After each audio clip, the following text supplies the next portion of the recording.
सटम्बा सचिन्ही तू ही ज्ञान विज्ञान में सर्व भीनी तू ही वेद विद्या 14 प्रकाशी कलामंड 24 कीरु परासी तू ही रागनी राग वेदम पुराणम तू ही मंत्र में सर्व जानम तू ही तू ही एक चंडी हरिशंकरी ब्रह्म भाषे अखंडी हरिशंकरी ब्रह्म भाषे अखंडी एवी मां भगवती અને ભગવતીને સ્તુતિ કરતા કવિઓ એમ લખે કે હે માં જગદંબા જ્યારે કઈ નતું ને ત્યારે આ સચરાચર સૃષ્ટિ ઉપર તું હતી માં તું હતી. જન્મેજય નામના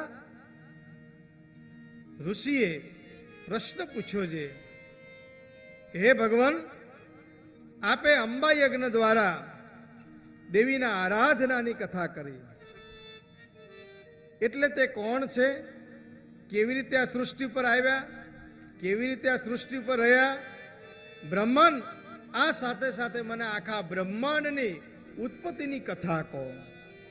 શ્રીમદ દેવી ભાગવતમાં આ બ્રહ્માંડની જે ઉત્પત્તિ થઈ એની પણ કથા છે. 18 પુરાણોમાંનું એક અદ્ભુત પુરાણ એટલે આ દેવી ભાગવત. 18,000 શ્લોકોમાં સવિસ્તાર વ્યાસજીએ જેનું વર્ણન કર્યું છે એવું આ દેવી ભાગવત. એમાં બ્રહ્માંડની ઉત્પત્તિ છે. આ બ્રહ્માંડ એટલે શું, બ્રહ્માંડની કલ્પના કોણે કરી, બ્રહ્માંડ કેવી રીતે ઉત્પન્ન થયું, બ્રહ્માંડ ક્યાં ચાલે છે, આ તમામ પ્રકારની સવિસ્તાર જો કોઈ માહિતી હોય તો આપણા દેવી મહાભાગવતમાં છે. હે ભૂદેવ, બ્રહ્મા વિષ્ણુ અને મહેશ આ તો સગુણ દેવતા છે. બ્રહ્મા એટલે આપણે ગુરુને પણ બ્રહ્મા કીધા છો. ગુરુર બ્રહ્મા ગુરુર વિષ્ણુ ગુરુર દેવો મહેશ્વર ગુરુર સાક્ષાત પરબ્રહ્મ તસ્મે શ્રી ગુરુવે નમઃ. એ ગુરુદેવ તમે બ્રહ્મા સ્વરૂપ છો. બ્રહ્મા એટલે તમે મારા મનની અંદર જે બ્રહ્મ છે એ બ્રહ્મને દૂર કરવા વાળા છો એટલે તમે બ્રહ્મા છો. આપણે ગુરુને પણ બ્રહ્મા કીધું છે ને. આપણે જ્યાં જઈએ, આપણે વાળીના જઈએ, આપણે તરફ જઈએ, આપણે જ્યાં આપણા ગુરુદ્વારે જઈએ ત્યાં આપણે એમ કહેતા હોય કે હે ગુરુદેવ તમે બ્રહ્મા છો કારણ કે તમે મારા બ્રહ્મનું સમાધાન કરો છો. એ ગુરુર બ્રહ્મા ગુરુર વિષ્ણુ. ગુરુની જગ્યાએ આપણે જઈએ એટલે આપણને અન્ન ધન મળે, આપણને તનને આરામ મળે, પાલન ને પોષણ થાય અને જ્યાં આપણા અવગુણોનો નાશ થાય એટલે કે રુદ્ર બની અને ગુરુ મારા તમારા અવગુણોને મિટાવે છે, તિમિરને મિટાવે છે. એટલે કીધું ગુરુર બ્રહ્મા ગુરુર વિષ્ણુ ગુરુર દેવો મહેશ્વર ગુરુર સાક્ષાત પરબ્રહ્મ તસ્મે શ્રી ગુરુવે નમઃ. વ્યાસજી બોલ્યા કે હે રાજન, તમારી બુદ્ધિ બહુ વિશાળ છે.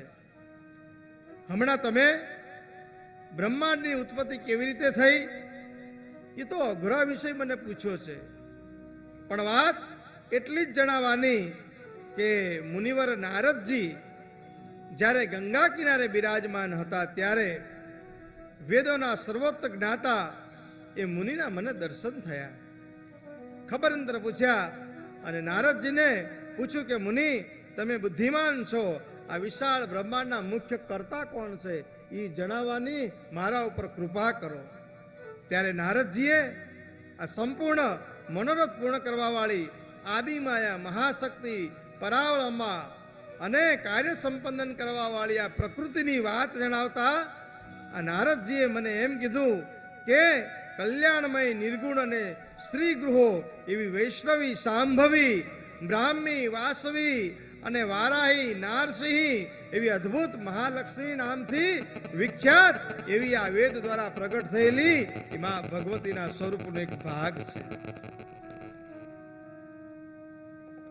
વ્યાસજી બોલ્યા કે તમે જે આ વાત મને જણાવી એ વાતો મેં નારદજીને પૂછી હતી.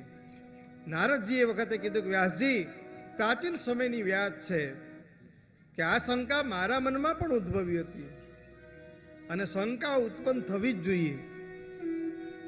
તમારા મનમાં શંકા ઉત્પન્ન ન થાય ને તો જાણી લેજો તમે આળસુ છો. શ્રદ્ધા વસ્તુ અલગ છે પણ શંકા તો હોવી જ જોઈએ. જે શંકા અર્જુનને થઈ હતી મહાભારતના યુદ્ધમાં જે શંકા કર્ણને થઈ હતી, જે શંકા કુંતાજીને થઈ હતી, જે શંકા દ્રૌપદીજીને થઈ હતી, ભક્તિનો એક મારક છે સાહેબ.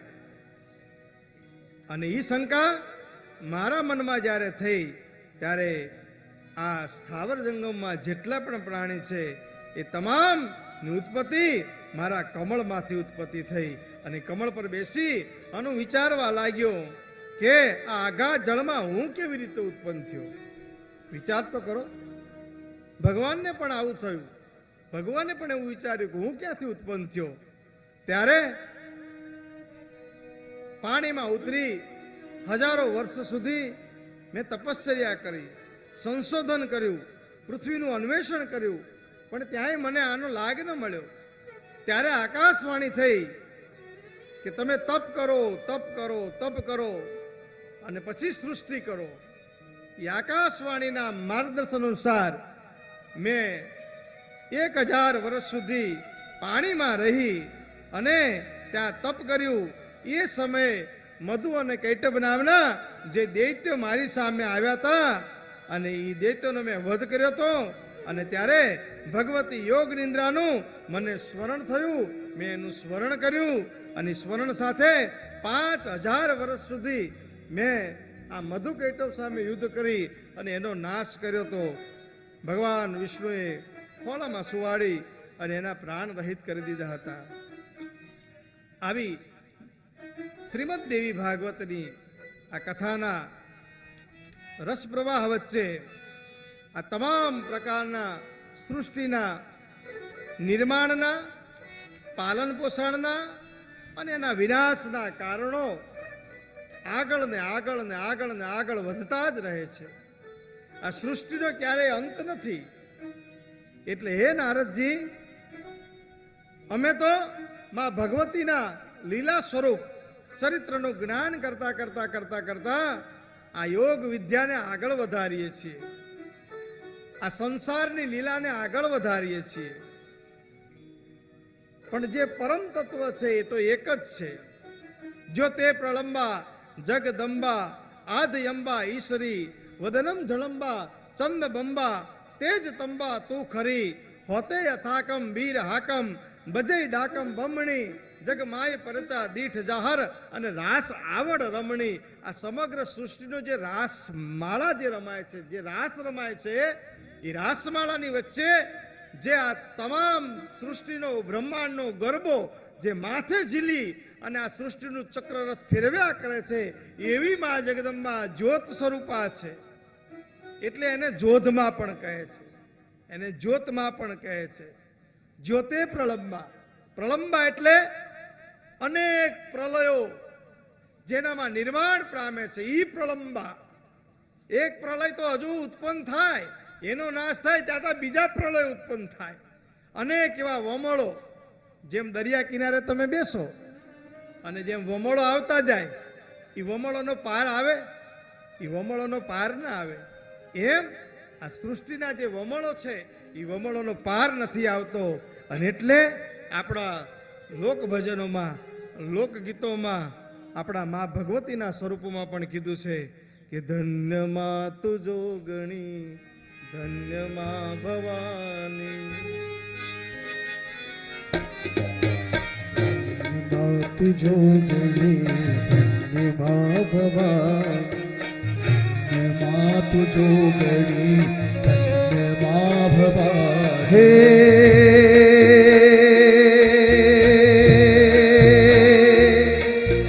પૃથ્વી પહેલા તારો આસ, જુગ પહેલા પ્રગતિમાં જોગ. હે પૃથ્વી પહેલા માનો વાસ, જુગ પહેલા પ્રગતિમાં જોગ. હે માં તુજો ગણી ધન્ય માં ભવાની. અરે ધન્ય માં તુજો ગણી ધન્ય માં ભવાની.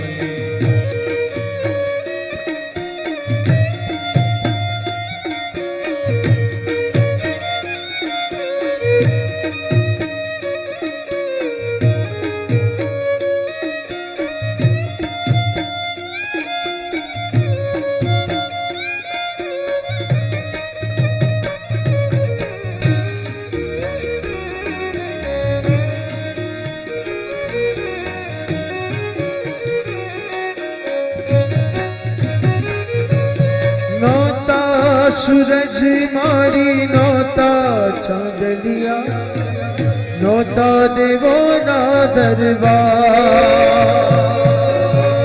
નોતા સૂરજ માળી નોતા તારલિયા નોતા દેવોના દરબાર નહોતા દેવોના દરબાર યુગ પેલા પ્રગતિમાં જોગણી ને માતુ જોગણી સત્યમાં ભવાની ધન્ય માતુ જોગણી સત્યમાં ભવાની ભગવાન શ્રી હરિ, ભગવાન વિષ્ણુ, ભગવાન બ્રહ્મા વિષ્ણુ અને મહેશ, આ ભગવાનના ત્રણેય સ્વરૂપો જ્યારે આ સૃષ્ટિમાં ચકર ચકર ચકર ફરવા માંડ્યા ત્યારે એમણે એક મણિદ્વીપ જોયો. અને મણિદ્વીપમાં શું જોયું છે તો એક સુંદર મજાનું સિંહાસન છે અને સિંહાસન ઉપર માં ભગવતી બેઠી છે. મનોહર દ્વીપ છે અને દ્વીપમાં મીઠા જળવાળો સમુદ્ર ગુગવાટા મારે છે. અને મણિદ્વીપની માલિકા તેજોમય સુસર, ગળામાં ફૂલોની માળા છે, મબલક મોતીની માળા, મુગટ એમ કહેવાય સોયરીઓ છે. એવી માં જગદંબા જાત જાતના રત્નોથી સુશોભિત પલંગ ઉપર માં ભવાની બેઠી છે. અને આ મણિદ્વીપનું વર્ણન કરતા કવિ એમ કે છે કે જ્યારે કઈ નતું ને ત્યારે માં તું હતી અને તું હતી.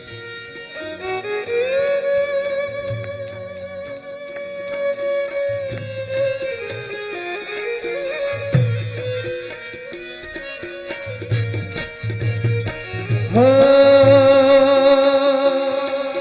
પાંચ તત્વોનું માએ પૂતળું બનાવ્યું એમાં પૂર્યા છે માએ પ્રાણ પાંચ તત્વનું માએ પૂતળું બનાવ્યું એમાં પૂર્યા છે માએ પ્રાણ હો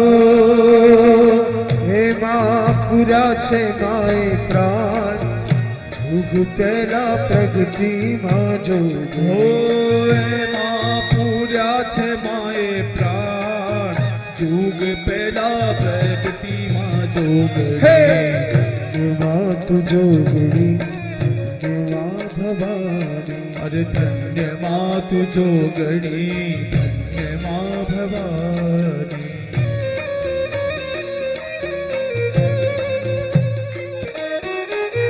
જય હો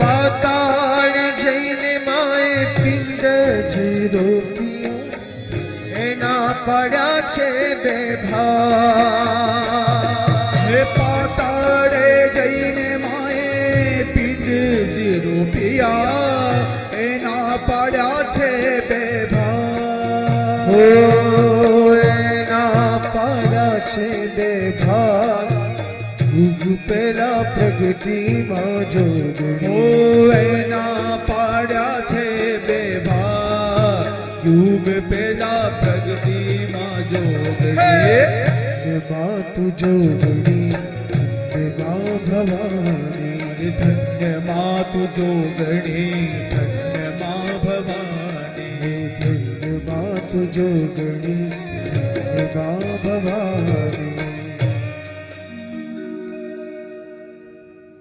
કેવી માં ભગવતી, જેના નખમાં જ તમામ બ્રહ્માંડ, બ્રહ્મા, વિષ્ણુ, રુદ્ર, વાયુ, મહેશ, યજ્ઞી, યમરાજ, સૂર્ય, ચંદ્ર, કુબેર, વરુણ, ત્વષ્ટા, ઇન્દ્ર, પર્વત, સમુદ્ર, નદીઓ, ચિત્રાંગદ, નારદ, હાહા, તુંબુર, અશ્વિની કુમાર, વસુગણ, સિદ્ધ, સાધુ અને 84 લાખ યોનિના જીવો તો ખાલી એના નખમાં જ હતા.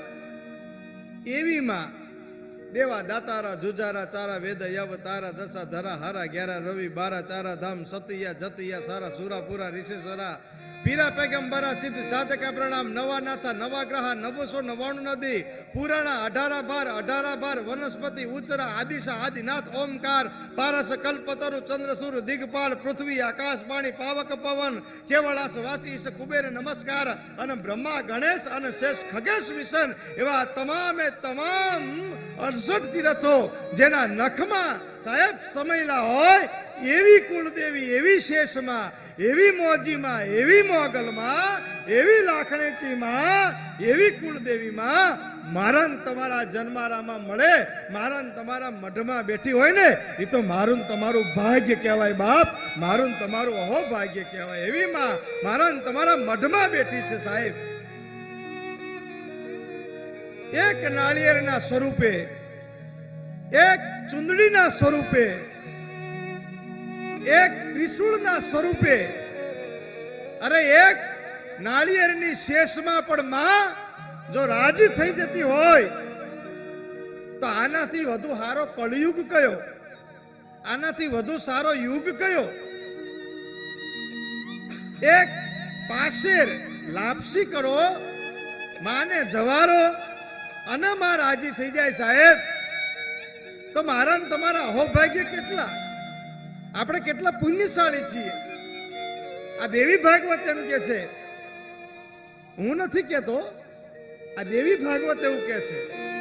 સુખદેવજી વ્યાસજી એવું કે છે કે બ્રહ્માને હજારો વર્ષ સુધી તપ કર્યું તોય માં ન મળી. વિષ્ણુએ પણ હજારો વર્ષ સુધી તપ કર્યું તોય માં જગદંબાના દર્શન ન થયા. ભગવાન શંકરે હજારો વર્ષ સુધી તપ કર્યું તોય ભગવતીના દર્શન ન થયા. બ્રહ્મા વિષ્ણુ અને મહેશ આ દેવતાઓને હજારો વર્ષ સુધી તપ કરવા છતાં જે જગદંબાના સ્વરૂપનું દર્શન નથી થતું એવી જગદંબાનું દર્શન મને તમને એક એક ક્ષણે થાય છે સાહેબ. આથી આપણે કેટલા ભાગશાળી આપણે કેટલા ભાગશાળી. બોલો અને પ્રગટ થાય આવો અને આવે માહો આવે હે મોગલ આવે હે નવરાત રમવા કેવા કેવા છે કેવા કેવા છે હે મોગલ આવે નવરાત રમવા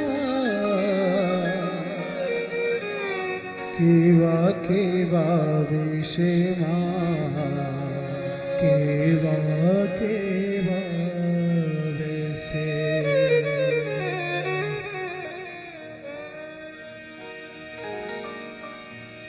તું સૌને દેખે માતાજી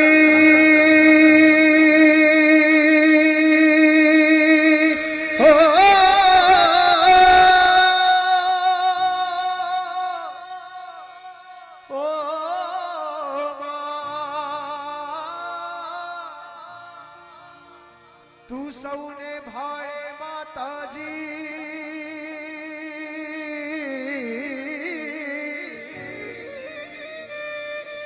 તું સૌને ભાળે માતા પણ તુજને કોઈ ન ભાળે મોગલ આવે આવે આવે નવરાત રમવા કેવા કેવા વેશમાં કેવા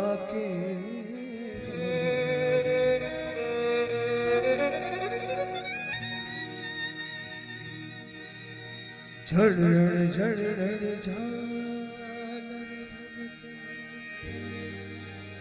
હે મા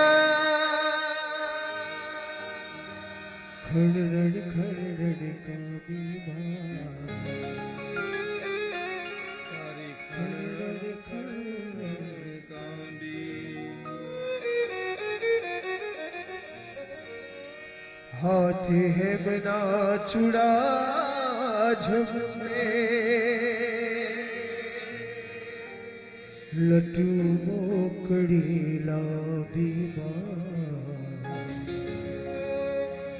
લટુ મોકડી લાંબી 64 બેન સંગે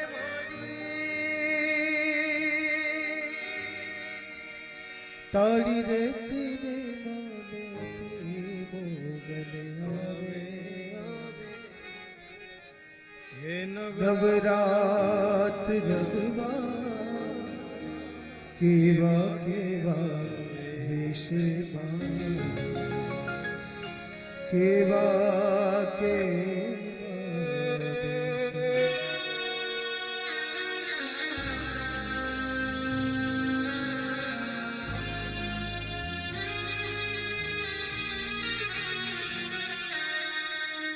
હે માં, તારા હુકમ માત્રથી બ્રહ્મા છે એ આ સૃષ્ટિનું સર્જન કરે છે. હે માં, તારા હુકમથી જ વિષ્ણુ આ જગતનું પાલન કરે છે. હે માં, આપના હુકમથી જ રુદ્ર છે, ભગવાન શિવ છે, એ આ સૃષ્ટિનું વિનાશનું કાર્ય કરે છે. પાછું નવસર્જન થાય, વિનાશ થાય, નવસર્જન થાય. આજે આખી એક ઘટમાળા છે એ તો તમારા યોગની એક લીલાનો ભાગ છે. કરતા હરતા શ્રીહી કારી કાલી કાલી રયણ કૌમારી શશી શેખરા સિદ્ધેશ્વર નારી જગ નિમોવણ જયો જડધારી ધવા ધવળગર ધવદુ ધવળા કૃષ્ણા કુબ્જા કચિત્ર કમળા ચલા ચલાચા મુંડા ચપલા વિકટ વિકટ ભૂબાલા વિમલા સુભગા શિવા જયાશ્રી અંબા પર્યમ પાર પાર પાલંબા પિસાચણી સાકણી પ્રતિબંબા અથ આરાધી જે અવલંબા સ કાલિકા શારદા સમિયા ત્રિપુરી તારણી તારા તનિયા ઓહમ સોહમ અખિયા અભિયા આય અજિયા વિજયા ઉમિયા એવી માં ભગવતી સૃષ્ટિના તમામે તમામ પ્રકારના એક એક મહાભાગનું આપ અવલંબન છો, આપ પરાવલંબન છો. હે માં, ગુરુના સ્વરૂપે પણ તું જ બિરાજમાન છો. એવી માં ભગવતી, તમે વ્યાપક રૂપે ગૌરી રૂપે, બ્રાહ્મી રૂપે, રૌદ્રી રૂપે, શક્તિ રૂપે, શિવા રૂપે, વારુણી રૂપે બ્રાહ્મણોના મુખમાં વસવાવાળી વાણીના રૂપે, ચારણોના મુખમાં વસવાવાળી વાણીના રૂપે, હે માં, તમે અનેક સ્વરૂપે પ્રગટ થઈ અને આ જગતનું પાલન પોષણ કરો છો. આ જગતની લીલાને વધારો છો. આ જગતને હે માં ભગવતી આપ ક્રિયાશીલ રાખો છો. બ્રહ્માજી બોલ્યા કે આ પ્રમાણે ભગવતીના ચરિત્રનું જ્ઞાન કરતા કરતા બધાને અમે વિદાય કર્યા. બધા દેવો વિમાનમાં, કોઈ દ્વીપમાં ગયા, કોઈ દેવી સાગરમાં ગયા. બધા પોતપોતાના વિમાન લઈ, પોતપોતાના વાહન લઈ માં ભગવતીનો જય જયકાર કરતા કરતા પોતપોતાના મુકામે પાછે પડ્યા છે. ત્યારે નારદજી બોલ્યા કે પિતાજી, તમે દેવતાઓના પણ આરાધ્ય દેવ છો. 3 ગુણોનું જે સ્વરૂપ છે અને એ સ્વરૂપને વિસ્તારપૂર્વક જાણવા માંગુ છું. ત્યારે નારદજીના પિતા એટલે કે બ્રહ્મા એવો જવાબ આપે છે કે હે નારદ, 3 અહંકારોની 3 શક્તિઓ છે. 3 અહંકાર એની 3 શક્તિઓ છે. એક જ્ઞાન શક્તિ, એક ક્રિયા શક્તિ અને એક અર્થ શક્તિ. જે તામસી દ્રવ્ય શક્તિથી શબ્દ, સ્પર્શ, રૂપ, રસ અને ગંધ, આ 5 તન્માંત્રોથી ઉત્પત્તિ જણાવવામાં જળનો રસ અને પૃથ્વીનો ગુણ અને ગંધ છે. દ્રવ્ય શક્તિથી સંબંધિત રાખનારા દસેય જ્યારે એકઠા થાય, પ્રગટ થાય, ત્યારે તામસ અહંકારની ઉત્પત્તિ થાય છે, ત્યારે અહંકાર ઉત્પન્ન થાય છે. ભગવાને ગીતામાં લખ્યું છે કે કામ ક્રોધ યતિનામ યત ચેતસામ અભિતો બ્રહ્મ નિર્માણમ વર્તતે વિદિતિ આત્માન. જ્યારે માણસમાંથી તમામ પ્રકારના દુર્ગુણો દૂર થાય, ષડરીપુ દૂર થાય, ત્યારે એને ભગવત ભાવની ઉપલબ્ધિ થાય છે. એટલે હે નારદજી, તમારા અંતઃકરણમાં ચંદ્રમા, બ્રહ્મા, રુદ્ર અને ચોથું ક્ષેત્રજ્ઞ અને મન સહિત 15 પ્રગટ થાય છે. સાત્વિક અહંકારની આ સૃષ્ટિ એ સાત્વિક સૃષ્ટિના નામથી પણ વિખ્યાત છે. રસ અને ગંધ આ 5ના ગુણોથી આ પૃથ્વી પરિપૂર્ણ છે. અને આ પૃથ્વી જ્યારે પરિપૂર્ણ થાય ત્યારે આ બધી વસ્તુઓના સંમેલનથી જે એક એકાકાર રચાય છે, જેને આપણે બ્રહ્માંડ કહીએ છીએ. બ્રહ્માંડ તમામ પ્રકારની તત્વો જેની અંદર ભરપૂર હોય ત્યારે આ બ્રહ્માંડ થાય. જળ પણ એટલું હોવું જોઈએ, વાયુ પણ એટલો હોવો જોઈએ, પૃથ્વી તત્વ પણ એટલું હોવું જોઈએ, તેજ પણ એટલું હોવું જોઈએ, જેનાથી આ બ્રહ્માંડ રચાય છે. આપણને ઘણા નથી કહેતા કે આ તો પંચમહાભૂતનું ખોળિયું છે. આ પંચમહાભૂત એટલે શું?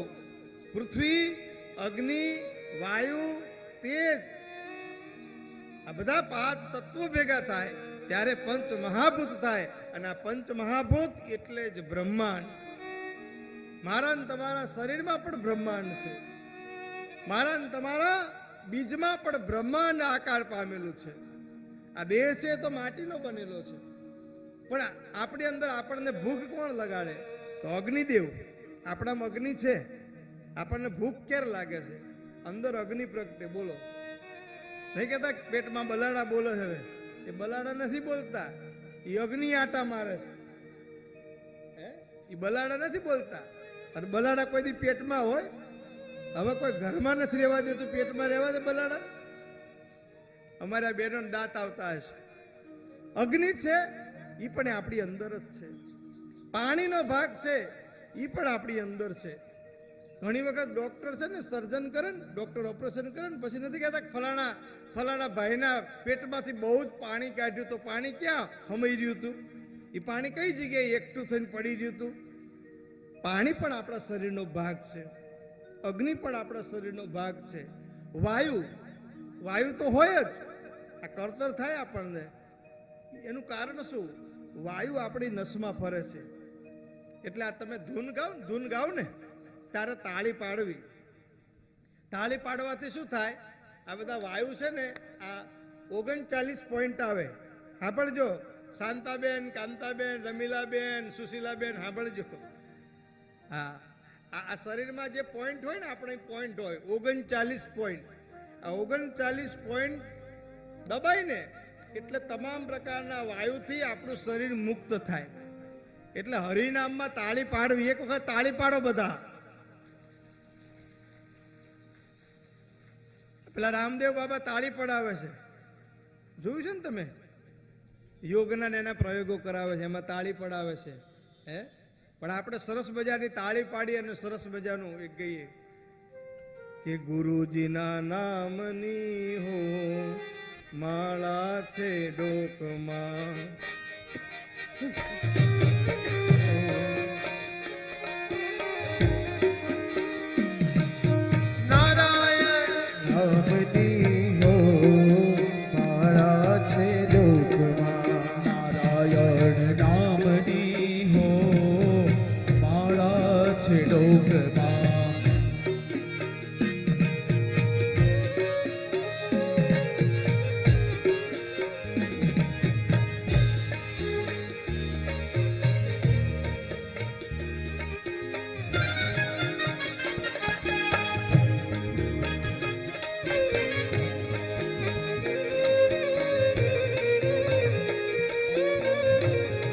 એ ગુરુજીના નામની હો માળા છે ડોકમાં. ગુરુજીના નામની હો માળા છે ડોકમાં.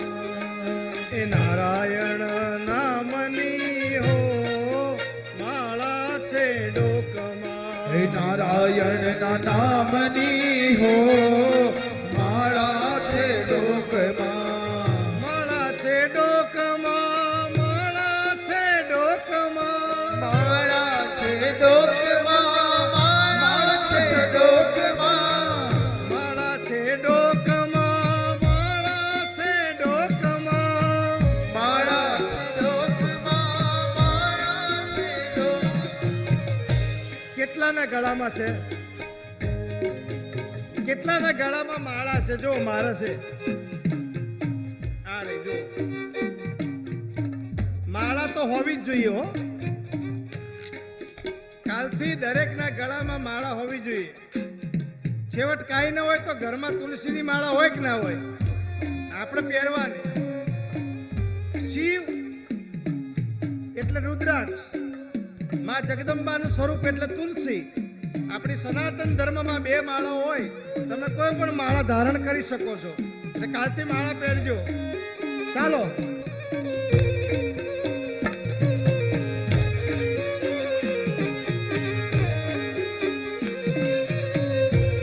પણ માળા પહેર્યા પછી કેટલું પાલન શું કરવાનું?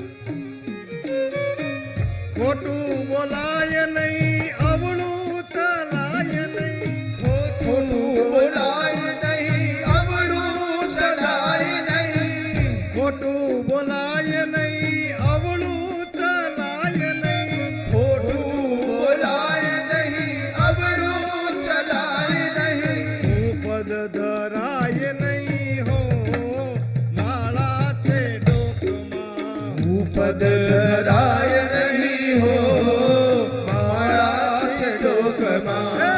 ગુરુજીના નામની હો માળા છે ડોકમાં. હે ગુરુજીના નામની હો માળા છે ડોકમાં. અરે!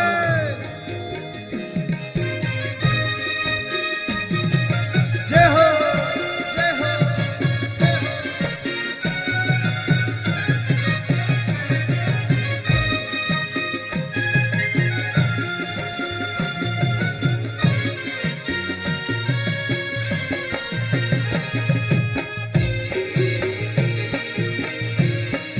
જય હો!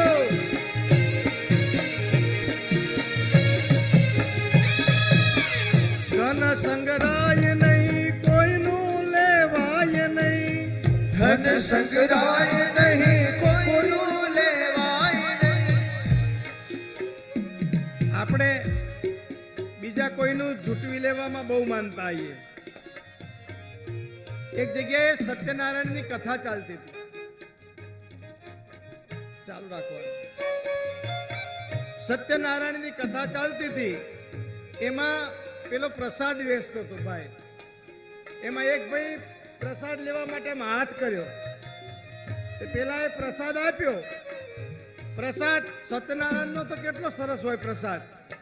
એ પ્રસાદ તો આપ્યો, પણ પેલાનો લોભ જાગ્યો કે આટલો સરસ શીરો હાથમાં આવ્યો, લાઈને બીજો લઉં. એટલે એક હાથમાં શીરો લીધો, પાછો લીધો હાથ, બીજો હાથ ધર્યો લોભમાં.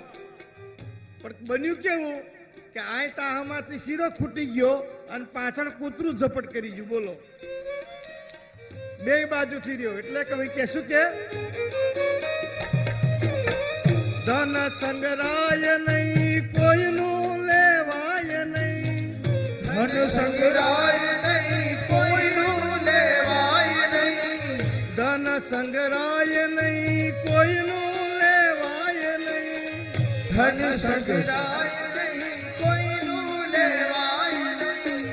ભક્તિ હે ભક્તિ ભૂલાય નહીં હો માળા છે ડોકમાં. ભક્તિ ભૂલાય નહીં હો માળા છે ડોકમાં. એ ભક્તિ ભૂલાય નહીં હો ભક્તિ ભૂલાય નહીં હો મારા છે લોકમાં એ ગુરુજીના નામની હો માળા છે ડોકમાં. ગુરુજીના નામની હો માળા છે લોકમાં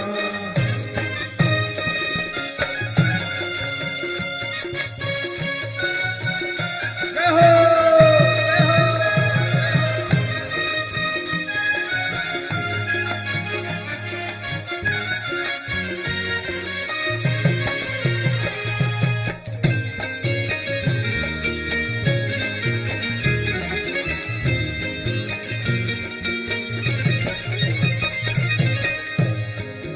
નામ સ્મરણ, તમારું નામ સ્મરણ કેવું હોવું જોઈએ? ગુરુ એટલે કોણ? ગુરુ એટલે કોણ? મને એક પ્રશ્નનો બધા જવાબ આપો. બે પગે ચાલે એ ગુરુ, બે આંખે જોવે એ ગુરુ, મને ને તમને જે જીવનનો રસ્તો બતાવે એ ગુરુ. કોણ ગુરુ? જીવનમાં ગુરુ કેવા હોવા જોઈએ અને ગુરુ કોને કરાય? દેવી ભાગવતમાં એનું વિસ્તારપૂર્વક વર્ણન કર્યું છે. આ દેવી ભાગવત એમ કે છે કે મોટામાં મોટા ગુરુ હોય, મોટામાં મોટા દેવ હોય તો એ આપણી માં છે સાહેબ. માંથી મોટું આ જગતમાં કોઈ ગુરુ નથી. અને માને જેને ગુરુ બનાયા એને સાહેબ સૃષ્ટિમાં તમામ પામી લીધું સાહેબ. બાકી તો બધા ગુરુ મળે. ગુરુ દત્તાત્રેયને તો 24 ગુરુ હતા. બોલો, કૂતરાને પણ એમણે ગુરુ માન્યા હતા. કૂતરા પાસેથી એક ગુણ લીધો. કયો લીધો? શ્વાન નિંદ્રા. નિંદ્રા પણ શ્વાન જેવી હોવી જોઈએ. એ ગુણ કૂતરા પાસેથી લીધો અને કૂતરાને પણ પોતાના ગુરુ બનાવ્યા. ડગલે ડગલે ચાલતા ચાલતા જ્યાં તમને સાચું મળે ને એને તમે ગુરુ બનાવો. ગુરુ 3 પ્રકારના હોય. એક ગુરુ હોય ને પથરા જેવા હોય, પોતે તો ડૂબે બીજાને ડૂબાડે. એક ગુરુ કેવા હોય? પથરા જેવા, જેણે ખાલી ટીલા ટપકા કર્યા હોય, જેણે ખાલી આડંબર કર્યા હોય, જેણે ખાલી ભભકા કર્યા હોય, પણ જેની પાસે આત્મજ્ઞાન ન હોય, બાહ્યાત્મક બધું હોય, એની પાસે ક્રિયાત્મક બધું હોય પણ આચરણ કશું ના હોય. એક ગુરુ હોય પથરા જેવા, બીજા ગુરુ હોય પાંદડા જેવા, જે પોતે તરે પણ બીજાને તારી ન શકે. પોતે તો તરે, પાંદડું છે ને એ પાણીમાં તરી જાય, પણ પાંદડાના આશરે બીજું કોઈ તરે નહીં. એક ગુરુ છે એ પથરા જેવા છે, બીજા ગુરુ છે એ પાંદડા જેવા છે, પોતે તરે બીજાને તારી ન શકે, અને ત્રીજા ગુરુ છે ને એ લાકડા જેવા છે. કેવા છે? લાકડા જેવા. લાકડું પોતે તો તરે પણ બીજાને તારે ને. એટલે સાહેબ ગુરુ છે ને એ તો કાષ્ઠ જેવા હોવા જોઈએ, લાકડા જેવા હોવા જોઈએ. અને એટલે અમારો કવિ કહે છે, શું કહે છે? કહેજી અમે નિસરણી એ બનીને આ દુનિયામાં ઉભા રે, ચડનારા કોઈ નો મળ્યા રે જી. સમગ્ર સંસારમાં ગુરુ પદ એ તો અદ્ભુત છે. અને સાહેબ લખી રાખજો, આ દુનિયા છે એ દોરંગી છે. આ દુનિયા છે એ દોરંગી છે. ભારતનો રાષ્ટ્રધ્વજ છે એ ત્રિરંગી છે. ભારતની સેના છે એ ચતુરંગી છે. પાટણનું પટોળું પચરંગી છે. ઋતુ બધી 6 રંગી છે. મેઘ ધનુષ્ય સપ્તરંગી છે. પ્રાર્થના પૂજા અષ્ટપ્રકારી કહેવાય, અષ્ટરંગી છે. માતાજીની ચુંદડી 9 રંગી છે. દુશ્મન છે એ 10 રંગી છે. પણ મારી ને તમારી કુળદેવી તો 1 રંગી છે સાહેબ.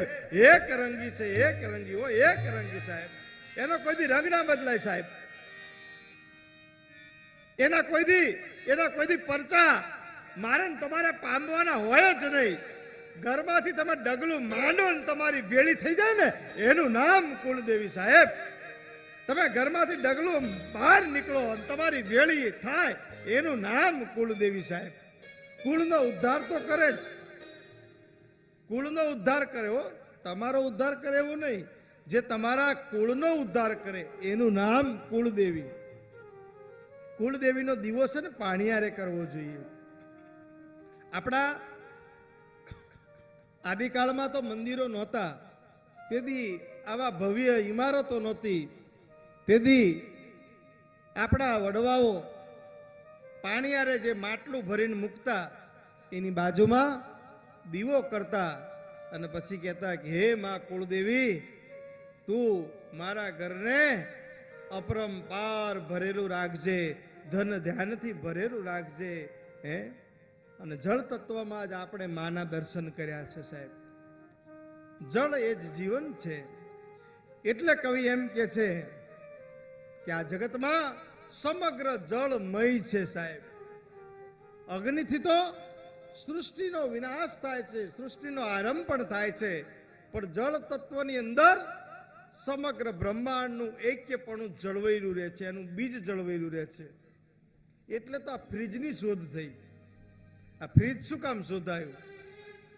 આટલી બધી ગરમી વચ્ચે ફ્રીજ છે એ તાપમાનને સમભાગ કરી, તાપમાનનું સંતુલન જાળવી રાખી અને કોઈ પણ તત્વને એની ક્વોલિટીમાં જાળવા રાખવામાં મદદ કરવામાં એ સેલ્સિયસ ડિગ્રી જે નોંધી અને એનું બેલેન્સ જાળવી રાખે એવું ફ્રીજ તત્વ છે, એ જળ તત્વ છે. એ જળ તત્વ એમાં જ માં ભગવતીનો વાસ રહેલો છે.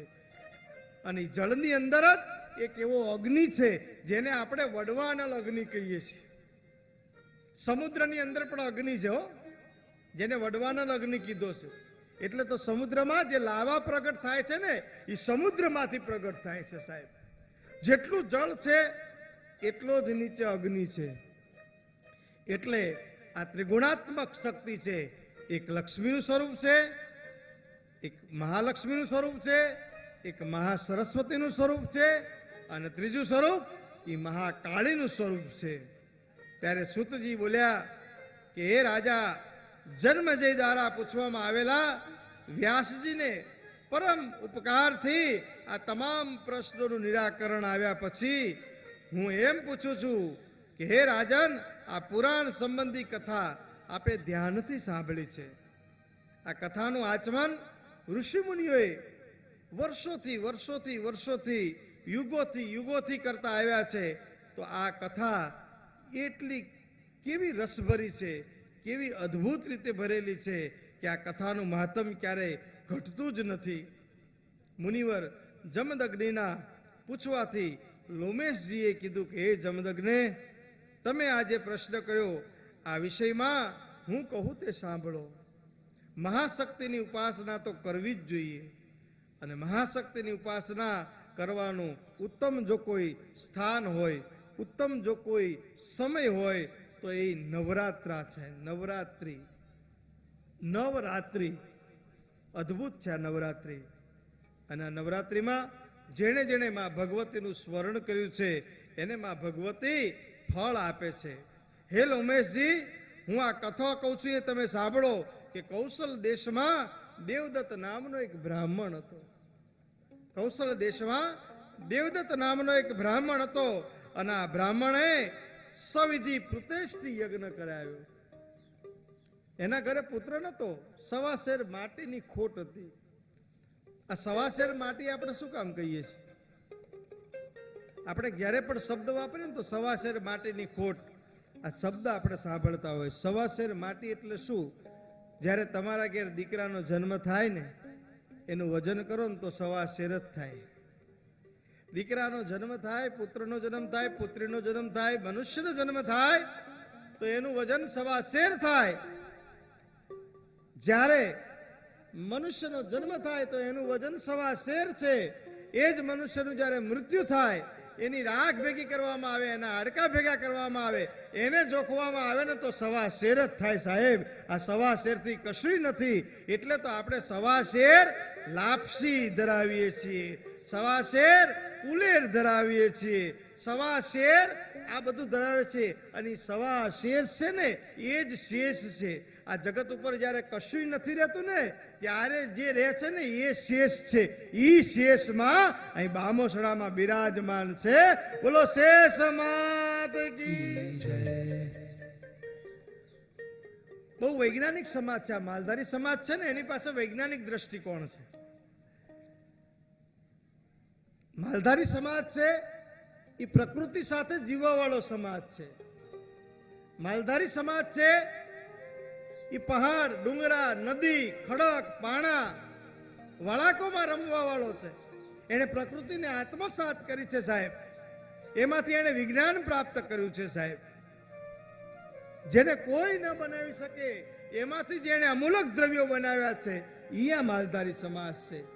એટલે જ્યાં માનું શેષ સ્વરૂપ હાજર હોય અને શેષ સ્વરૂપનું ચિંતન કરતા કરતા લોમેશજીએ કીધું કે એ બ્રાહ્મણની પત્નીનું નામ રોહિણી હતું. અને રોહિણી પોતાના પતિ સાથે બેસી અને આ નવરાત્રામાં અનુષ્ઠાન કરવા લાગી છે. ભગવાન માં જગદંબાનું વ્રત કરવા લાગી છે. અને જ્યારે જ્યારે જેના ઘેર શેર માટેની ખોટ હોય ને એને જ ખબર પડે ભાઈ કે કેવા દુઃખ હોય છે. લોકો વાજિયા કહીને સુકન નથી લેતા કે આ વાજિયાનું મુખ નથી જોવું, આ વાજણીનું મુખ નથી જોવું. ફળિયામાં નીકળે અને કોકને અપસુકન થાય એ તો જેણે ભોગવ્યું હોય એને ખબર પડે સાહેબ. એટલે તો કીધું ને કે દેને રના દે અમને એક પુત્ર દઈ દે. હે કૌશિકભાઈ, દેવને રના દે.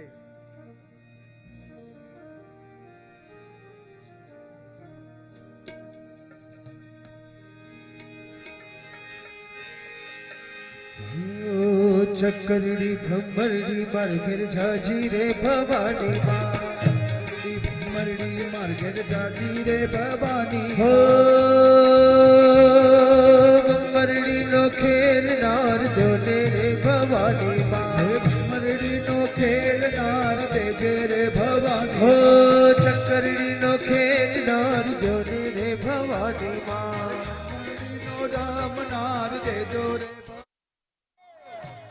ભમરડી માર ઘેર જાજી રે ભવાની ચકરડી ભમરડી માર ઘેર જાજી રે ભવાની. જય જય રામ જય જય રામ રાધલ માં જય જય રામ રાધલ માં જય જય રાધલ માં જય જય રાધલ માં જય જય રામ.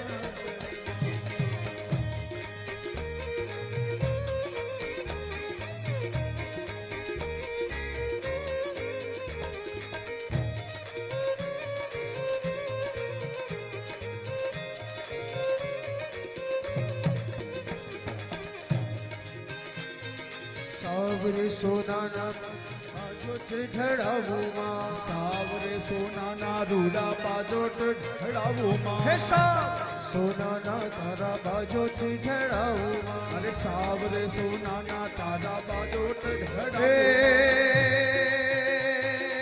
આંગણામાં રમનાર દેજો રે ભવાની માં હે આંગણામાં રમનાર દેજો રે ભવાની માં. હે ભમરડી નો ખેલનાર દેજો રે ભવાની હે માં ભમરડી નો ખેલનાર દેજો રે ભવાની. હે કરડી ભમરડી માર ઘેર જાજી રે ભવાની માં હે ચકરડી ભમરડી માર ઘેર જાજી રે ભવાની માર માં. ઘેર જાજી રે ભવાની હે માર ઘેર જાજી રે ભવાની. રાધલ માત કી માં ભગવતીનું પૂજન અર્ચન કરી અને આ બ્રાહ્મણ દંપતીએ વ્રત લીધા છે. 9 મહિના પછી આ બ્રાહ્મણ દંપતીના ઘેર ઉથપ્ય નામના એક દીકરાનો જન્મ થયો છે. ભાગ્યમાં હોય તો સારા સંતાન મળે. સંપત્તિ, સાંભળજો, જીવનમાં બંનેની જરૂર છે. સંસ્કાર અને સંપત્તિ. અમારા ભીખુદાન ગઢવી બહુ સરસ કહે કે જીવનમાં સંપત્તિ અને સંસ્કાર બંનેની જરૂર છે. પણ યાદ એટલું રાખજો કે સંપત્તિ તો તમને મળે મળે અને મળે. ક્યારે સંસ્કાર હોય તો સંપત્તિ આવે આવે ને આવે, વહેલી મોડી આવે. તમારા ઘરમાં સંસ્કાર હશે તો સંપત્તિ આવશે આવશે ને આવશે. પણ નકરી સંપત્તિ હશે ને તો સંસ્કાર ના પણ આવે. રાવણના મહેલમાં આયા સંસ્કાર, દુર્યોધનના મહેલમાં આયા, કંસના મહેલમાં સંસ્કાર આયા ના આયા. પણ સબરીની ઝૂંપડીમાં સંસ્કાર હતા ને એટલે ભગવાન રામ આવ્યા આવ્યા ને આવ્યા સાહેબ. ખાલી કઈ નતું, ખાલી બોરા જ હતા સાહેબ. નાભીથી જો નિહરે અને તારી ધણી ન સુણે ધા, કા તો તારી અરજીમાં ઉણપ અને કા કળિયુગનો વાયો વા. અને રામ રટતા ઉમર ગઈ, જબર ભરોસો ન જાય. રામ રટતા ઉમર ગઈ, જબ્બર ભરોસો ન જાય. આ તો પ્રેમ સદાના પારકે, આ તો પેલો ખાવિંદ બોરા ખાય, આ તો ખાવિંદ બોરા ખાય સાહેબ. ખુદાને જ્યાં બોરા ખાવા આવવું પડે એવી સબરીની ભક્તિ, એ સંસ્કાર. આ નેહડામાં આવી દેવી ભાગવતની કથા બેહે એ સાહેબ સંસ્કારનું પરિણામ છે. આ કળોતરા સમાજના, આ બામોસણા ગામના સંસ્કારનું આ તપ છે સાહેબ, પુણ્યબળ છે. આ સંસ્કારનું પરિણામ છે કે બામોસણા ગામના આંગણે આવી દેવી ભાગવત જેવી કથા બેઠી છે સાહેબ. નકરી સંપત્તિથી નથી આવતો, કરોડો રૂપિયા છે સાહેબ, અબજોપતિ જોયા, એના ઘેર કોઈ દી દેવી ભાગવત જોઈ? લાખોપતિઓ, કરોડોપતિઓ જગતમાં કેવા થઈ ગયા. સુરનર મુનિવર થી માંડી અને અનેક શ્રેષ્ઠીઓ થયા, જેના ઘેર ભજન નથી થતું સાહેબ. એટલે હું કાયમ કહું કે સારા કામમાં રૂપિયા વાપરશો ને તો છોકરા હારા જન્મ છે. બાકી બીપીએલ, બીપીએલ માં સમજ્યા? બીપીએલ એટલે શું? બાપના પૈસે લે એને બીપીએલ કહેવાય. હમણાં એક નવી કંપની આવી બજારમાં, બોલો, એસપીએલ, સસરાના પૈસે લે. બાપાના ખૂટી જાય, સસરાને ઘેર આટો મારે, મને 10 પેટી આપો. હવે તારો તો એક જ જરૂર છે, ડાબા હાથની. એક જમાઈ તો સસરા પાસે ગયા, મને હોન્ડું લઈ આપો, હોન્ડું. ત્યાં તો સાસુ વેલણ લઈને બહાર આવી, ચલ બે ગોંડું નીકળ. મોટું હોન્ડું વાળી આવીશું તે. હા, એક જમાઈ તો સસરાને ઘેર ગયા, મને નેનો લઈ આપો, નેનો. બાજુમાં એની ઘરવાળી હતી કે લગ્ન કર્યા ને તે દીથી તું નેનો જ છું, તું મોટો થા. કોઈ દી હારી વાત કરતા આવડ્યું છે સાહેબ? સંસ્કારની પણ જીવનમાં બહુ જરૂર છે. અમારો તો કવિ લખે સાહેબ, શું લખે કે જીવનમાંથી જાય તો પછી જોયા જેવી થાય. આ સમજણ જીવનમાંથી જાય, જીવનમાંથી જાય તો જોયા જેવી થાય. સમજણ જીવનમાંથી જાય, સમજણ જીવનમાંથી જાય.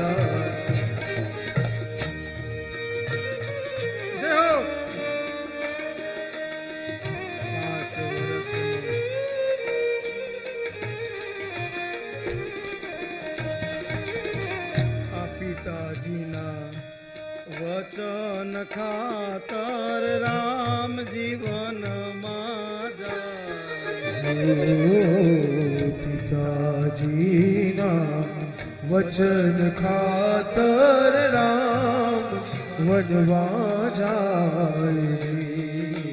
આ પિતાજીના વચન ખાતર રામ જીવનમાં જાય. પિતાજીના વચન ખાતર રામ વનમાં જાય. આજનો રામલો વૃદ્ધાશ્રમમાં, આજનો રામલો વૃદ્ધાશ્રમ એના મા બાપને મેલવા જાય. સમજણ જીવનમાંથી જાય, જીવનમાંથી જાય તો ભાઈ જોયા જેવી થાય. સમજણ જીવનમાંથી જાય.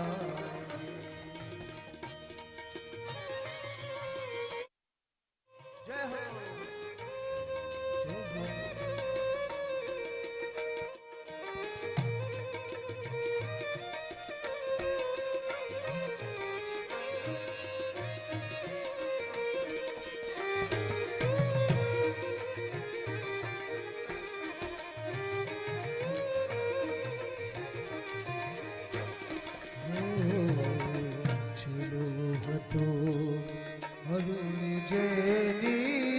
યાદે ઉભરાય અરે ચેલો હતો પેલો આરુણ્ય એની યાદે ઉભરાય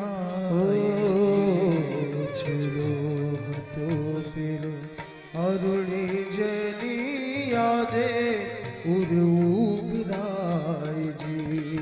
અરે ચેલો હતો પેલો આરુણ્ય એની યાદે ઉભરાય અને આજના ચેલકા માસ્તર સાહેબ ને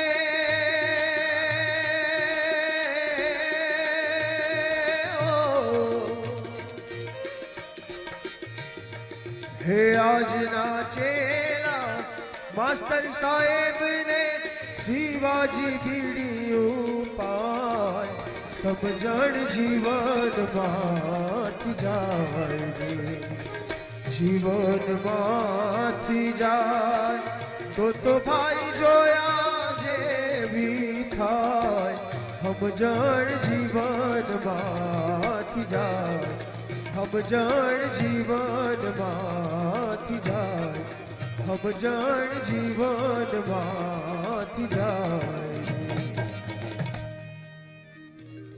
ઉથપ્ય નાપના દીકરાના જન્મ પછી આ બ્રાહ્મણ દંપતીએ ધીરે ધીરે ખબર પડવા માંડી કે આ દીકરો તો બહુ અજ્ઞાની છે, આ દીકરો ભણવામાં હોશિયાર નથી, આ દીકરો હાવ અજ્ઞાની છે, મૂંઢ છે, એને કાંઈ આવડતું નથી. અને જંગલમાં જઈને પોતાના દીકરાને મૂકી આવે છે. એક શિકારી શિકાર કરવા આવે છે. દેવી ભાગવત એ એક એવો ગ્રંથ છે જેની અંદર તમામે તમામ પાસાઓનું વર્ણન કરવામાં આવ્યું છે, જેમાં શબ્દની શું તાકાત છે, શબ્દ શું કરી શકે એની વાત છે. એક શિકારી હરણને મારવા માટે આમ ધનુષ બાણ લઈ તૈયાર થાય છે, પણ જ ખેંચે છે, તીર છોડવા જાય છે અને બરોબર એ તીર છોડે છે એ જ વખતે એ હરણ ઉપર જ્યારે તીર છોડવા માટે તૈયાર થાય છે ત્યારે એ ઉત્થપ નામનો દીકરો આ દ્રશ્ય જોઈ જાય છે અને એ નામનો એક અનુસ્વાર, એક ઉચ્ચાર કરે છે. આવો એક સ્વર. આ બાળકને ખબર નથી કે આ જે નાદ બોલે છે, જે અંતરમાંથી જે આ અવાજ ઉઠ્યો છે, આજે અંતરમાંથી જે આ શબ્દનું જે પ્રાગટ્ય થયું છે એ બીજ મંત્ર છે. અને આ બીજ મંત્રના સતત અને સતત એના મુખ કમળથી નીકળવાથી એને આ સારસ્વત એ નામના બીજ મંત્રનું પ્રાગટ્ય થાય છે અને એને આ ભ્રકુટીના બધા બ્રહ્માંડો હોય છે ખુલી જાય છે. માણસ પાસે કાંઈ નહોતું ને ત્યારે સરસ્વતી એની જોડે હતી. માણસ પાસે કાંઈ નહોતું ને ત્યારે એની જીભે સરસ્વતીનું પ્રાગટ્ય થયું અને એ નામના ઉચ્ચારણ થયું અને એ નામના ઉચ્ચારણ થયા પછી જે બચ્ચું હોય છે તો બચી જાય છે, એનો તો જીવ બચી જાય છે. પણ આ ઉત્થપ નામના એક ઋષિ બાળનો જન્મ થાય છે. અમુક બીજ મંત્રો એવા છે, ઓમ એમ રેમ ક્લીમ ચામુંડાય વિષ્ણુ.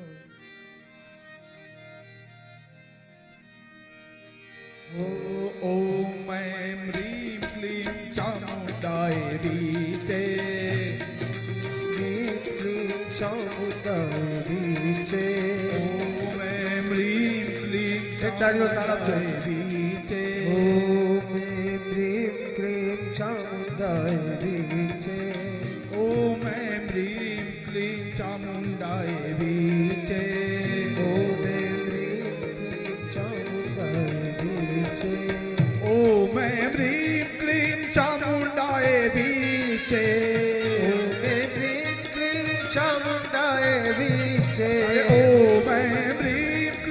ચામુંડાએ વીચે ઓમ એમ રીમ ક્લીમ ચામુંડાએ વીચે અરે ઓમ એમ રીમ ક્લીમ ચામુંડાએ વીચે ઓમ એમ રીમ ક્લીમ ચામુંડાએ વીચે ઓમ એમ રીમ ક્લીમ ચામુંડાએ વીચે એમ રીમ ક્લીમ ચામુંડાએ વીચે ઓમ એમ રીમ ક્લીમ ચામુંડાએ વીચે હરિ બોલ. ઓમ એમ રીમ ક્લીમ ચામુંડાએ વીચે અરે ઓમ એમ રીમ ક્લીમ ચામુંડાએ વીચે ઓમ એમ રીમ ક્લીમ ચામુંડાએ વીચે ઓમ એમ રીમ ક્લીમ ચામુંડાએ વીચે ઓમ એમ રીમ ક્લીમ ચામુંડાએ વીચે ઓમ એમ રીમ ક્લીમ ચામુંડાએ વીચે ઓમ એમ રીમ ક્લીમ ચામુંડાએ વીચે ઓમ એમ રીમ ક્લીમ ચામુંડાએ વીચે ઓમ એમ રીમ ક્લીમ ચામુંડાએ વીચે અરે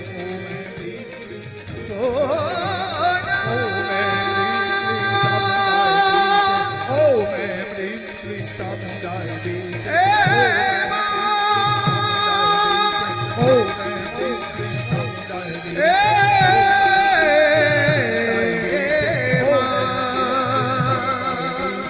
ઓમ એમ રીમ ક્લીમ ચામુંડાએ વીચે ઓમ એમ રીમ ક્લીમ ચામુંડાએ વીચે ઓમ એમ રીમ ક્લીમ ચામુંડાએ વીચે ઓમ એમ રીમ આજ શક્તિ અંબે માત કી વાઘબીજ મંત્ર, જેને વાઘબીજ મંત્ર કહેવામાં આવે છે, એ ભગવતીનો વાઘબીજ મંત્ર. આપણે કોઈ પણ શક્તિપીઠમાં જઈએ, આપણે ક્યાંય દૂર જવાની જરૂર નથી. આપણે અંબાજી જઈએ તો અંબાજીની અંદર આપણે જે દર્શન કરીએ છીએ ને એ મંત્ર છે. માતાજીનું સ્વરૂપ જે છે ને એ મંત્ર સ્વરૂપ છે. તમે ધ્યાનથી જોતો શ્રીયંત્ર છે, એટલે તો શ્રીયંત્રમાં ભગવતીના સ્વરૂપનું વર્ણન છે. અમુક જગ્યાએ તમે જાઓ ને ત્યાં તમને આવા બીજ મંત્રોની અંદર માના સ્વરૂપના દર્શન થાય. એ બીજ મંત્ર એ ગમે ત્યાં તમે તમારી સાથે ફેરવી શકો છો સાહેબ. અને ઈ કુળદેવી એ મા જગદંબા તમારા જીભે આવે છે ત્યારે એ ઉત્તત્પ નામના ઋષિ એમ કે છે કે હે શિખારી, જોનારી જે આંખો છે એ બોલતી નથી. આંખો છે ને એ બોલતી નથી. જે બોલે છે એને જોયું નથી, તો તું પછી વારંવાર આ મને પ્રશ્ન કેમ કરે છે? કહેવાનો સુર મા ભગવતીના પ્રાગટ્યની આપણે અહીંયા કથા આગળ વધારતા જન્મેજય દ્વારા દેવી યજ્ઞ કરવા માટે જે વ્યાસજીની પ્રેરણા થઈ હતી એ સ્કંધમાં આપણે આવીએ છીએ. રાજા જન્મેજયે કીધું, પ્રભુ ભગવતી જગદંબાના અનુષ્ઠાનની વિધિ જણાવવાની કૃપા કરો. આપણે બધું તો સાંભળ્યું, પણ હવે મા જગદંબાના અનુષ્ઠાન કરવાની જે વિધિ હોય એ વિધિનો આપણે સવિસ્તાર ઉલ્લેખ શ્રીમદ દેવી ભાગવતમાં કરીશું કે અનુષ્ઠાન કેવી રીતે થાય. વ્યાસજી બોલ્યા કે હે રાજન સાંભળો, ભગવતીના યજ્ઞનું સવિધિ વર્ણન હું કરું છું. ત્રિલોકની અંદર માં જગદંબાના અનુષ્ઠાનની વિધિ એ સાત્વિક, રાજસી અને તામસ. મુનિઓ માટે સાત્વિક છે, રાજાઓ માટે રાજસ છે અને રાક્ષસો માટે તામસ વિધિ છે. હે રાજન, દ્રવ્ય શુદ્ધિ, ક્રિયા શુદ્ધિ અને મંત્ર શુદ્ધિથી આ યજ્ઞ પૂરા થતા હોય છે. જેની જેવી દ્રષ્ટિ હોય એવું એને ફળ મળે છે. હે રાજન, પાંડવોએ સર્વોત્તમ રાજ સૂર્ય યજ્ઞ કર્યો હતો. બ્રાહ્મણોને ખૂબ દક્ષિણા આપી હતી અને યાદવેશ્વર ભગવાન શ્રી કૃષ્ણ સ્વયં આ યજ્ઞમાં પધાર્યા હતા. છતાં પણ પાંડવોને દુઃખ ભોગવવું પડ્યું હતું. આ શ્રીમદ દેવી ભાગવત કહે છે, આપણે નથી કહેતા, વ્યાસજી કહે છે કે આટલું બધું યજ્ઞ કર્યું, આટલું બધું પુણ્યદાન કર્યું, છતાં પણ પાંડવોને જીવનમાં કષ્ટ ભોગવવું પડ્યું હતું. એટલે એક વાત લખી રાખજો, કર્મ તો કોઈને છોડતું નથી ને તમે ગમે એટલા યજ્ઞ કરાવો, ગમે એટલા ભોગ ધરાવો, ગમે એટલા દાન કરો, ગમે એટલા પુણ્ય કરો, પણ સાહેબ કર્મ છે એ કોઈને છોડતું નથી ને છોડતું નથી. એટલે કર્મથી મોટો કોઈ યજ્ઞ જગતમાં નથી સાહેબ. કર્મ એ મોટામાં મોટો યોગ છે, કર્મ એ મોટામાં મોટો યજ્ઞ છે, અને કર્મથી જ આ સૃષ્ટિ રચાય છે, એવું આ દેવી ભાગવત કહે છે, વ્યાસજી કહે છે. આવા યજ્ઞ કોણે કોણે કર્યા હતા? આવા જ યજ્ઞ અનેક દેવોએ કર્યા. ઇન્દ્રાદિક દેવોએ તો આવા યજ્ઞો કર્યા હતા, છતાં ચુંડ મુંડના સામે આ ઇન્દ્રનો પણ પરાજય થયો હતો, દેવોનો પણ પરાજય થયો હતો. એટલે હે રાજન, કર્મશીલ વિદ્વાનોએ હંમેશા કર્મને જ મહત્વ આપ્યું છે, પ્રધાનતા આપી છે. કર્તા મંત્ર અને દ્રવ્યના ભેદથી વિપરીત ફળના પ્રાપ્તિ જે થતી હોય છે. પ્રાચીન સમયમાં તમે જુઓ તો રાજા દશરથજીને પણ એકય સંતાન નહોતું. એમણે પણ પ્રતિષ્ઠિ યજ્ઞ કર્યો હતો. 4 પુત્રોની પ્રાપ્તિ યુક્તિપૂર્વક એમણે યજ્ઞ દ્વારા જ હાંસિલ કરી હતી. સાત્વિક યજ્ઞનો ઘણો દુર્લભ જણાવવામાં આવ્યો છે. વાનપ્રસ્થિ મુનિઓએ આ યજ્ઞ કરી શકે છે. હે રાજન, તપસ્યામાં તત્પર રહેનાર મુનિઓ દ્વારા આ યજ્ઞનું અનુભવી થાય છે. સાત્વિક ભોજન કરે છે, પાકેલા ફળો ગ્રહણ કરે છે. આ રીતે અનુષ્ઠાન કરતા કરતા બ્રાહ્મણો માનસિક પૂજા પણ કરે, શારીરિક પૂજા પણ કરે, વિધિવત રીતે પૂજા કરે, અને આ યજ્ઞ અમુક રીતે પૂર્ણ થતા હોય છે. રાજન, અમુક પ્રકારના મોક્ષ છે ને એ આ યજ્ઞના આરંભથી માંડી અને અંત સુધી કરેલા કર્મોના ફળ સ્વરૂપે પ્રાપ્ત થતા હોય છે. એટલે હે રાજન, યજ્ઞ છે એ શ્રેષ્ઠ છે, પણ યજ્ઞ ઉપર નકરું અવલંબિત રહેવું, યજ્ઞ ઉપર જ આધાર રાખવો, એનો અમે પણ વિરોધ કરીએ છીએ. અમે પણ એને આના પક્ષમાં નથી. ત્યારે સૂતજી કહે છે કે રાજન, વિધિપૂર્વક યજ્ઞ કરવાથી આપણે હંમેશા ઈચ્છિત ફળ પ્રાપ્ત કરી શકીએ છીએ. રાજા જન્મેજયે કીધું કે ધીજવર, હવે તમે ભગવતીના મહિમાની વિસ્તારપૂર્વકની કથા કહો. હે વિપ્રવર, આ દેવીનો મહિમા મને સંભળાવી અને મારા ઉપર કૃપા કરો. વ્યાસજી બોલ્યા કે રાજન, દેવીનું ઉત્તમ ચરિત્ર હું આપને જણાવું છું. પ્રાચીન ઇતિહાસમાં કૌશલ દેશમાં એક સૂર્યવંશી નામના રાજા હતા, અને આ રાજા પુષ્યના સુપુત્ર હતા, અને મુહૂર્તમાં એમણે એક દીકરાને જન્મ આપ્યો છે. એનું નામ સુદર્શન છે, અને એનું નામ ધ્રુવ સંધિ પણ છે. આ ધ્રુવ સંધિની ઉત્પત્તિની વાત આ દેવી ભાગવતમાં કરવામાં આવી છે. આ દેવી ભાગવત ગ્રંથ છે ને, એમાં પુત્ર કેવી રીતે પ્રાપ્ત થાય, સંપત્તિ કેવી રીતે પ્રાપ્ત થાય, સારું ફળ કેવી રીતે પ્રાપ્ત થાય, સારી તંદુરસ્તી કેવી રીતે પ્રાપ્ત થાય, જીવનમાં સારું સારું કેવી રીતે પ્રાપ્ત થાય, એના સવિસ્તારપૂર્વકના આની અંદર વર્ણનો કરવામાં આવેલા છે. એટલે દેવી ભાગવત છે ને એ મહાપુરાણ તો છે જ, પણ સાથે સાથે મારા ને તમારા જીવન જીવવાનો એક ઉત્તમ ભાગ પણ છે. તમારે જો સારું જીવન જીવવું હોય ને તો તમારા ઘરમાં દેવી ભાગવત વસાવજો. તમારી દીકરીને તો 100% દેવી ભાગવત વંચાવજો. તમારી દીકરીને રોજ 5 પાના વાંચવાની ટેવ પાડજો. કેટલા? 5 પાન વાંચી જવાના. આપણે દીકરી ભણતી હોય ને તો નાનપણથી દેવી ભાગવત આપણા ઘરમાં હોય તો રોજ કહેવાનું કે બેટા 5 પાન વાંચ. આ 5 પાન તમારી દીકરી જો વાંચશે ને તો સાહેબ, હું આ વ્યાસપીઠ ઉપરથી ખાતરીપૂર્વક કહું છું કે તમારા ઘેર માની લેજો કે માં કુળદેવી પ્રગટ થઈ ચૂકી છે, તમારા ઘેર માં જગદંબાનું પ્રાગટ્ય થઈ ચૂક્યું છે. એટલું આનું ફળ પ્રાપ્ત થશે સાહેબ. સારી સંપત્તિ, સારી સંતતિ, સારા સંસ્કાર ને અધિષ્ઠાતા હોય તો આ દેવી ભાગવત પુરાણ છે, શ્રીમદ દેવી ભાગવત છે. મહારાજ ધ્રુવ સંધિ એક વખત જંગલમાં શિકાર કરવા નીકળ્યા છે. શિકાર કરતા કરતા કરતા કરતા દૂર નીકળી જાય છે. રસ્તામાં ભાન રહેતું નથી. એક સિંહ હતો. એ સિંહે આ ધ્રુવ સંધિને પોતાના નોહર મારી એનું મૃત્યુ નિપજાવ્યું છે. લોકો ખબર પડે છે યુદ્ધાજીત આવે છે અહીંયા આગળ એનો દીકરો. પહેલાના યુગમાં એવું હતું કે રાજાને પત્ની બહુ હોય, એક પત્ની હોય, બીજી પત્ની હોય, ત્રીજી પત્ની હોય. રાજાનું મૃત્યુ જ્યારે થાય ને ત્યારે જે પત્ની હોય ને દરેક પત્નીને જ બાળક હોય, એટલે બધાને એમ થાય કે મારો દીકરો રાજગાદીએ બેસે, મારો દીકરો રાજગાદીએ બેસે, મારો દીકરો રાજગાદીએ બેસે. એટલે એ પોતપોતાના પિયરમાં સંદેશો મોકલે અને પછી રાજાઓ આવે અને રાજાઓ વચ્ચે ભીષણ યુદ્ધ થાય અને યુદ્ધમાં જેનો વિજય થાય એનો ભાણેજ ગાદી ઉપર બેસે સાહેબ. આવું જૂના કાળમાં બનતું. તેથી કાયદા નહોતા, તેથી તો મારે એની તલવાર હતી, ભોગવે એના રાજ હતા. ધ્રુવ સંધિના અવસાન થયા પછી રાણી હતી એ પોતાના દીકરાને લઈને નીકળી ગઈ છે. વ્યાસજી બોલ્યા કે એ વખતે બે રાણીઓના પિયર પક્ષના એક વીરસેન અને એક યુદ્ધાજીત, બંને પક્ષો વચ્ચે ભીષણ યુદ્ધ થયું. આ ભીષણ યુદ્ધના પરિણામ સ્વરૂપ એમ કહેવાય કે રાજા વીરસેનનું મૃત્યુ થાય છે.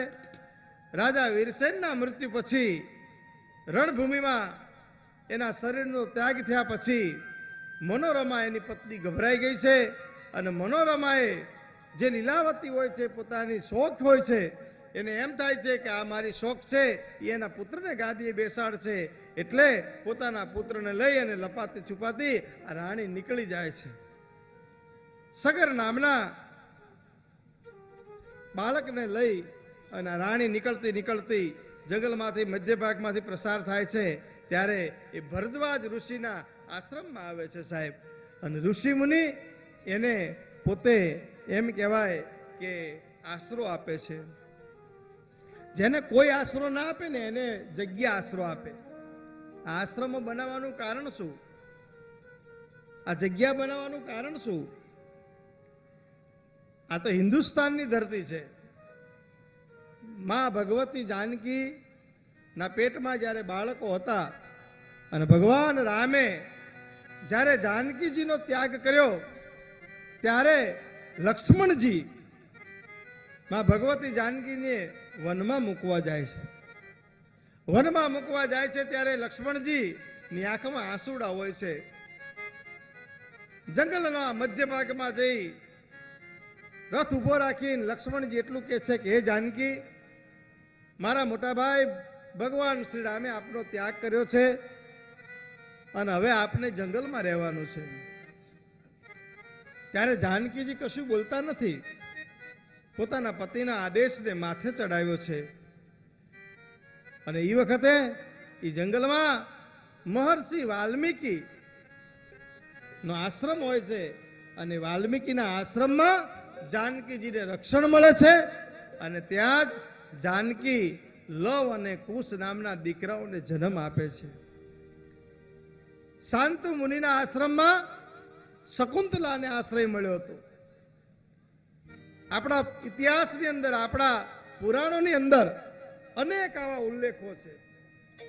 એમ રાજા ભરદ્વાજજીના, ઋષિ ભરદ્વાજજીના આશ્રમમાં આને આશ્રય મળ્યો છે અને કીધું કે હે કલ્યાણી, તું મારા આશ્રમમાં રહેજે. સારા ચરિત્ર પાઠોનું વાંચન કરો, તારા પુત્રનું અહીંયા રક્ષણ થશે. હવે ત્યારે જરાય બીક રાખવાની જરૂર નથી. અને જેનો કોઈ બાપ ન હોય ને સાહેબ, આ જગતના સંતો છે ને એના બાપ બની અને કામ કરે છે સાહેબ. અને સંતોએ તો આશરો આપ્યો છે સાહેબ. અમરેલી જુઓ તમે, સંત મૂળદાસ, અદ્ભુત વ્યક્તિત્વ. तात मिले पुनिम रात मिले सुत भ्रात मिले युवती सुखदाई राज मिले सब साज मिले गज राज मिले मन वांछित पाई लोक मिले पर लोक मिले ब्रह्म लोक मिले और वैकुंठ जाई सुंदर मिले सब ही सुख पर संत समागम दुर्लभ पाई. अमरेली बजार में संत गुरदास जी हरिभजन करे साहेब. हो हरिभजन आखो अमरेली एना पगमा पड़े, मूळदास जी नो जय जयकार करे. पण आ जगत केवुं छे एनो तमने ख्याल आप. आ जगत छे ने दो रंगी छे साहेब. हाँ बेटा आवाज करे वगर पानी पा. ई संत मूळदास પોતાની કુટિયામાં બેઠા બેઠા માળા ફેરવતા હોય છે. હે હરિ, હે હરિ, હે હરિ, હે હરિ. કે ધૂણી રે દખાવી બેલી અમે તારા નામ. ધૂણી રે ધખાવી બેલી અમે તારા નામ રે.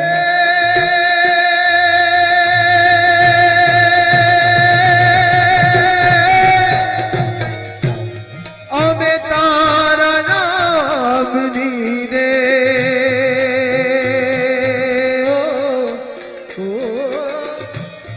અમે તારા નામની રે અલખના રે ધામની રે ધૂળી રે દખાવી રે અમે તારા નામ ઓ જી. ધૂણી રે ધખાવી બેલી અમે તારા નામ રે.